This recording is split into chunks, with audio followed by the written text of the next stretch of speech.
तो चलिए छात्रों, आज की इस वीडियो में देखेंगे कक्षा 6 व 7 कार्यपत्रक 51 दक्षता समाचार पत्र की घटनाओं पर अपने विचार व्यक्त कर पाना। तो आपका पहला दिया है समाचार का मुख्य विषय क्या है, तो आपको लिखना है पत्र ऑनलाइन भेजने का। दूसरे में है ऑनलाइन प्रश्न पत्र किस परीक्षा हेतु भेजे जाएंगे, तो आपको लिखना है 15 मार्च को होने वाली ANM प्रथम व द्वितीय वर्ष की मुख्य परीक्षा के प्रश्न पत्र। तीसरे में है क्या प्रश्न पत्रों को गोपनीय रखा जाना जरूरी है, कारण सहित लिखिए। तो आपको लिखना है हाँ, प्रश्न पत्रों को गोपनीय रखने काबिल व योग्य विद्यार्थियों का चुनाव होता है। इसके बाद चौथी में है ऑनलाइन प्रश्न पत्र भेजने से क्या अर्थ है, तो आपको लिखना है कंप्यूटर पर OTP के माध्यम से डिजिटल प्रश्न पत्र भेजना।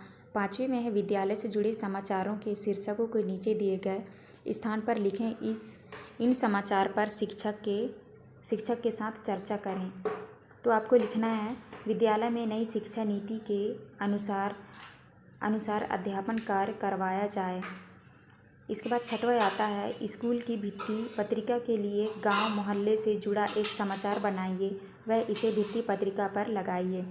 तो आपको लिखना है ग्रामीण ओलंपिक खेलकूद प्रतियोगिता दिनांक 15/12/2023 से 31/12/2023 तक सभी उम्र के व्यक्तियों के लिए। तो यहाँ पे आपका कार्यपत्रक 51 कंप्लीट होता है। इसके बाद आता है आपका कार्यपत्रक 52 दक्षता गद्यांश पद्यांश को पढ़कर समझ के साथ उत्तर दे पाना। निम्नलिखित गद्यांश को पढ़कर दिए गए प्रश्नों के उत्तर लिखिए। तो आपको इसको पढ़ के जो है आपको उत्तर देना है। पहला है अंगों की गति किसके द्वारा होती है, तो आपका उत्तर होगा मांसपेशियों द्वारा। दूसरे में है हम अपनी इच्छा अनुसार किसे सिकोड़ या फैला सकते हैं, तो उत्तर होगा मांसपेशियों को। तीसरे में दिए गए प्रश्नों का उत्तर 1 या 2 पंक्ति में दीजिए। तो आपको लिखना, तो पहला है व्यायाम करना क्यों आवश्यक है, तो आपको लिखना है व्यायाम करने से हमारी मांसपेशियों में गति बनी रहती है, मांसपेशियां सख्त बनती हैं। इसके बाद नेक्स्ट है क्या हमें योगासन भी करना चाहिए, लिखिए। तो लिखना है हाँ, हमें योगासन करना चाहिए। योगासन से एकाग्रता बढ़ती है, शरीर में ताजगी व चुस्ती आती है व शरीर स्वस्थ रहता है। इसके बाद नेक्स्ट आता है मांसपेशियां कब तक समर्थ बनी रहती हैं, तो आपको लिखना है मांसपेशियों से काम लिया जाता है, व्यायाम किया जाता है, तभी ये सख्त बनी रहती हैं। इसके बाद चौथा आता है वाक्यों में से विशेषण शब्द छाँट कर लिखिए। तो पहले में दिया है आपका मुझे सफ़ेद घोड़ा अच्छा लगता है, तो आपका विशेषण हो जाएगा सफ़ेद। दूसरे में विशेषण हो जाएगा 10 किलो। तीसरे में हो जाएगा कुछ। चौथे में लाल और पाँचवें में हो जाएगा बहुत। तो इस तरह से आपका कार्यपत्रक 52 कंप्लीट होता है। इसके बाद आता है आपका कार्यपत्रक 53 दक्षता गद्यांश पद्यांश को पढ़कर समझ के साथ उत्तर दे पाना। दिए गए अनुच्छेद को पढ़कर प्रश्नों के उत्तर दीजिए। तो इसको पढ़ के जो है आपको उत्तर देना है। पहला है दिए गए प्रश्नों के उत्तर लिखिए। का नंबर में है झीलों की नगरी कौन से शहर को कहा गया है, तो आपका उत्तर होगा उदयपुर को। दूसरे में है उदयपुर के प्रसिद्ध दर्शनीय स्थानों के नाम लिखें। तो उत्तर में लिखना है फतेह सागर झील, सहेलियों की बाड़ी, पिछोला झील, मोती नगरी आदि। इसके बाद ग नंबर में है उदयपुर शहर किसने बसाया और कब, उदयपुर शहर को महाराजा उदय सिंह ने सन 1559 में बसाया था। इसके बाद दूसरा आता है वाक्य बनाएं। पहला में है देश विदेश, जयपुर के जंतर मंतर को देखने देश विदेश के लोग आते हैं। दूसरे में है खूबसूरत, उदयपुर की तरह जयपुर भी राजस्थान का एक खूबसूरत शहर है। तीसरे में है सैलानी, जयपुर का हवा महल सैलानियों के लिए आकर्षण का केंद्र है। चौथे में है बंजारा जाति राजस्थान की एक घुमक्कड़ जाति है। उसके बाद नेक्स्ट है प्रश्न क्रमांक तीसरा पिछौला झील किसने बनवाई थी, तो आपको लिखना है पिछौला झील का निर्माण महाराणा लाखा ने एक बंजारे के द्वारा करवाया था। चौथे में है यदि आपको उदयपुर जाने का अवसर मिले तो आप वहां जाकर क्या देखना चाहेंगे, तो आपको लिखना है हमें उदयपुर में फतेह सागर सहेलियों की बाड़ी, पिछौला झील आदि देखना चाहेंगे। इसके बाद का पांचवा झीलों और नदियों को प्रदूषण से बचाने के लिए हमें क्या क्या करना चाहिए, तो आपको लिखना है हमें झीलों और नदियों में नहाना नहीं चाहिए, पशुओं को नहीं नहलाना चाहिए, कचरा नहीं फेंकना चाहिए, नालियों कारखानों के अपशिष्ट इनमें नहीं छोड़ने चाहिए। तो यहाँ पे आपका कार्यपत्रक कंप्लीट होता है। इसके बाद आता है आपका कार्यपत्रक 54 दक्षता अनौपचारिक पत्र लिख पाना।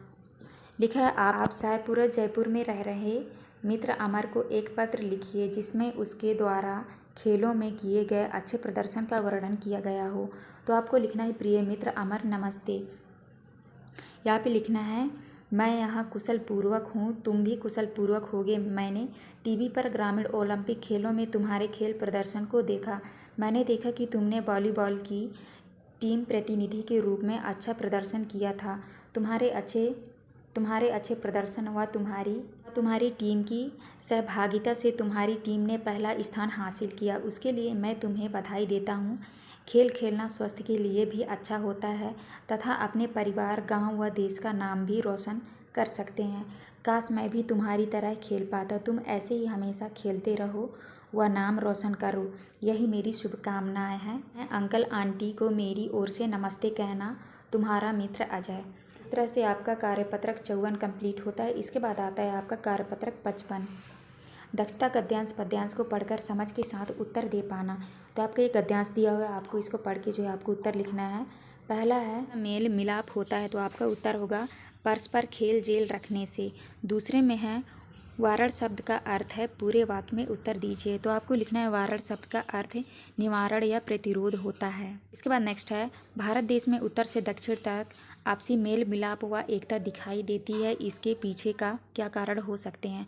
तो आपको लिखना है भारत में विभिन्न संस्कृतियों, परंपराओं, धर्मों, जातियों, भाषाओं, नस्लों और जाति समूहों को आश्रय देता है, इसलिए एकता दिखाई देती है। इसके बाद नेक्स्ट आता है आपका प्रश्न क्रमांक 5वां। नीचे तुकबंदी शब्दों की सहायता से कविता पूरी कीजिए। तो इसमें लिखना है आपको पहला है झमझम बरस बरस कर बादल धरती की प्यास। तो आपको यहाँ पे लिखना है बुझाते हैं। दूसरे लाइन में लिखना है सुनाती है। तीसरे लाइन में लिखना है बुलाती है। इसके बाद नेक्स्ट है आपका 6वां उपर्युक्त पद्यांश का सार अपने शब्दों में लिखिए। तो आपको लिखना है उपर्युक्त पद्यांश का सार है कि हमें अपने मन से बैर भाव विरोध को दूर करके एक दूसरे के साथ मेल मिलाप का भाव बढ़ाना चाहिए। भिन्नता को दूर करके एकता को अपनाना चाहिए। तो यहाँ पे आपका कार्यपत्रक 55 कंप्लीट होता है। 56 दक्षता गद्यांश पद्यांश को पढ़कर समझ के साथ उत्तर दे पाना। तो लिखा है निम्नलिखित कविता को पढ़कर दिए गए प्रश्नों के उत्तर लिखिए। तो आपका कविता दिया हुआ है, इसको जो आपको पढ़ के उत्तर देना है। पहला है महाराणा प्रताप ने अपनी मातृभूमि की रक्षा के लिए युद्ध किया था। तो आपका सही उत्तर हो जाएगा अकबर से। दूसरे में है महाराणा प्रताप ने अंत समय तक टेक ना छोड़ी, प्रताप की क्या थी। तो आपको लिखना है मेवाड़ को आज़ाद कराने की टेक थी। तीसरे में है प्रतिपालक शब्द में का प्रत्यय लगा हुआ है, आप भी इस पद्यांश में से ऐसे शब्द ढूंढ कर लिखिए। तो आपको लिखना है रणधीर। रणधीर का हो जाएगा रण प्लस धीर। प्रवीण का हो जाएगा प्रण प्लस वीर। इसके बाद नेक्स्ट आता है चौथा। महाराणा प्रताप ने अपने देश की स्वतंत्रता के लिए संघर्ष किया, कभी हार नहीं मानी। ऐसे ही महान देशभक्तों के नाम लिखिए। तो आपको लिखना है भगत सिंह, लाला लाजपत राय, विपिन चंद्र पाल, बाल गंगाधर तिलक, सुभाष चंद्र बोस, मंगल पांडे। इसके बाद नेक्स्ट आता है आपका 5वां। उपर्युक्त पद्यांश में महाराणा प्रताप की कौन कौन सी विशेषताएं बताई गई है, लिखिए। तो आपको लिखना है महाराणा प्रताप को रणधीर, प्रवीण, साहस का पुतला, मेवाड़ का सपूत, मर्यादा का प्रतिपालक और स्वराज्य का संचालक कहकर विशेषताएं बताई हैं। तो यहाँ पे आपका कार्यपत्रक 56 कंप्लीट होता है। इसके बाद आता है आपका कार्यपत्रक 57। गद्यांश पद्यांश को पढ़कर समझ के साथ उत्तर दे पाना। तो आपका गद्यांश पद्यांश दिया हुआ है, इसको जो है आपको पढ़ के उत्तर देना है। तो पहला आता है आपका देश की पूंजी बताया गया है। तो आपका उत्तर होगा युवाओं को। दूसरे में है युवा जनों के आदर्श होते हैं। तो आपको लिखना है शिक्षक। तीसरे में है इस गद्यांश का शीर्षक हो सकता है। तो आपका उत्तर होगा आदर्श शिक्षक। चौथे में है योग का विलोम होगा। तो आपका उत्तर होगा आयोग। पाँचवें में है बच्चों पर किसकी अमिट छाप जीवन भर रहती है। तो आपको उत्तर में लिखना है बच्चों पर अपने गुरु के द्वारा किए या बताए कार्यों की छाप जीवन भर रहती है। इसके बाद नेक्स्ट क्रमांक 6वां है शिक्षक को अपना जीवन किस प्रकार जीना चाहिए। तो आपको लिखना है शिक्षक को अपना जीवन इस तरह का जीना चाहिए कि देश की युवा पीढ़ी सच्ची, सुदृढ़ व योग्य बन सके। 7वें में है अपने प्रिय शिक्षक के बारे में लिखिए तथा यह भी बताइए कि वो आपको अच्छे क्यों लगते हैं। तो आपको लिखना है मेरे प्रिय शिक्षक गणित व विज्ञान के अध्यापिका है वे हमें पाठ्य पुस्तक के साथ साथ नैतिक शिक्षा की बातें तथा आने वाली कठिनाइयों का निराकरण सरलतापूर्वक करती है। तो यहाँ पे आपका कार्यपत्रक 57 कंप्लीट होता है। इसके बाद आता है आपका कार्यपत्रक 58। दक्षता गद्यांश पद्यांश को पढ़कर समझ के साथ उत्तर दे पाना। निम्नलिखित गद्यांश को पढ़कर दिए गए प्रश्नों के उत्तर दीजिए। तो ये आपका गद्यांश दिया हुआ है, इसको पढ़ के जो है आपको उत्तर देना है। पहले में है उपर्युक्त गद्यांश में महत्व दर्शाया गया है, तो आपका उत्तर होगा पैदल चलने का।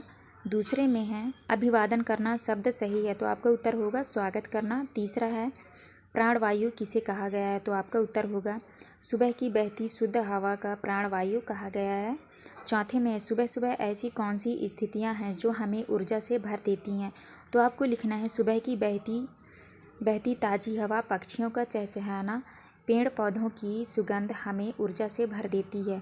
पाँचवें में है वह कौन सी आदत है जिसे अपनाने से हम निरोग रहेंगे, तो आपको लिखना है सुबह के समय पैदल चलना व योगा व्यायाम करना। इसके बाद नेक्स्ट आता है छठवां, सुबह पैदल चलने के क्या क्या फ़ायदे हैं लिखिए, तो आपको लिखना है सुबह पैदल चलने से शरीर स्वस्थ रहता है, मांसपेशियां सुचारू रूप से कार्य करती हैं, शरीर में ताजगी व ऊर्जा का संचार होता है। तो यहाँ पे आपका कार्यपत्रक 58 कंप्लीट होता है। इसके बाद आता है आपका कार्यपत्रक 59 में है दक्षता गद्यांश पद्यांश को पढ़कर समझ के साथ उत्तर दे पाना। निम्नलिखित गद्यांश को पढ़कर दिए गए प्रश्नों के उत्तर लिखिए। तो ये आपका गद्यांश दिया हुआ है, इसको आपको पढ़ के जो है उत्तर देना है। पहला है आपका डैश डैश अब तो वे विश्व शांति के लिए उड़ाने का काम आते हैं, तो आपका उत्तर होगा कबूतर। दूसरे में है भारतीय डाक व्यवस्था से संबंधित जो वाक्य सही नहीं है उस पर निशान लगाइए, तो आपका सही उत्तर हो जाएगा तीसरा, हमारी डाक प्रणाली मृत है। तीसरे में है हाथ से लिखे पत्रों में स्नेह कैसे जीवित रहता है, तो आपको लिखना है जो व्यक्ति हाथ से पत्र लिखता है वह अपने मन की भावनाओं को पूर्णतः पत्र में भर देता है, इसलिए उनका स्नेह पत्र में झलकता है। चौथे में है भारत की विविधतापूर्ण संस्कृति को किसने एकता के सूत्र में बांधा है, तो आपका उत्तर होगा डाक व्यवस्था ने। इसके बाद नेक्स्ट आता है पाँचवें में है डाकिये हमारे जीवन की धुरी हैं कैसे, तो आपको लिखना है क्योंकि डाकिये पत्रों के माध्यम से सभी प्रकार के सुख व दुखों को एक स्थान से दूसरे स्थान तक पहुंचाते हैं। छठवें में है उपर्युक्त गद्यांश का सार अपने शब्दों में लिखिए, तो आपको लिखना है हमारे डाक व्यवस्था प्राचीन समय से चली आ रही है, अपनों की व अपनी बातों को एक स्थान से दूसरे स्थान तक पहुंचाने में पहले कबूतर व अब डाकिया सहायक होते हैं। तो यहाँ पे आपका कार्यपत्रक 59 कंप्लीट होता है। इसके बाद आता है आपका कार्यपत्रक 60। कार्यपत्रक 60 में है दक्षता गद्यांश पद्यांश को पढ़कर समझ के साथ उत्तर दे पाना। निम्नलिखित कविता को पढ़कर दिए गए प्रश्नों के उत्तर लिखिए, तो ये आपका कविता दिया हुआ है, इसको जो है आपको पढ़ के उत्तर देना है। पहला आता है आपका युग युग से हमें किसके उपासक रहे हैं, तो आपको लिखना है, तो आपका सही उत्तर होगा गैंती व कुदाली के। दूसरे में है वर्षा ऋतु में आकाश में किसके दर्शन होते हैं, तो आपका उत्तर होगा इंद्रधनुष के। तीसरे में है वर्षा के मौसम में गीत कौन गाता है, तो आपका उत्तर होगा कोयल। चौथे में है हल की नोक से किसके गीत लिखते हैं, तो आपको लिखना है हल की नोक से खुशहाली के गीत लिखते हैं। इसके बाद नेक्स्ट आता है पाँचवें में है अर्थ बताइए। मधुर का अर्थ होगा मीठा, छठा का होगा छवि, संध्या का होगा शाम, कुदाली का होगा मिट्टी खोदने का एक औजार। फिर छठवें में आता है किसान के घर खुशहाली कब आती है, तो आपको उत्तर में लिखना है जब किसान के खेतों में हरी भरी फसल लहलहाती है तब किसान के घर खुशहाली आती है। सातवें में है एक साधारण किसान के बच्चे को क्या क्या सुविधा मिलनी चाहिए, तो आपको लिखना है पढ़ने के लिए विद्यालय की सुविधा, रहने के लिए घर, कपड़े आदि की सुविधा मिलनी चाहिए। तो यहाँ पे आपका कार्यपत्रक 60 कंप्लीट होता है। यह वीडियो अच्छी लगे तो प्लीज़ हमारे चैनल को लाइक एंड सब्सक्राइब करिएगा। मिलते हैं नेक्स्ट वीडियो में।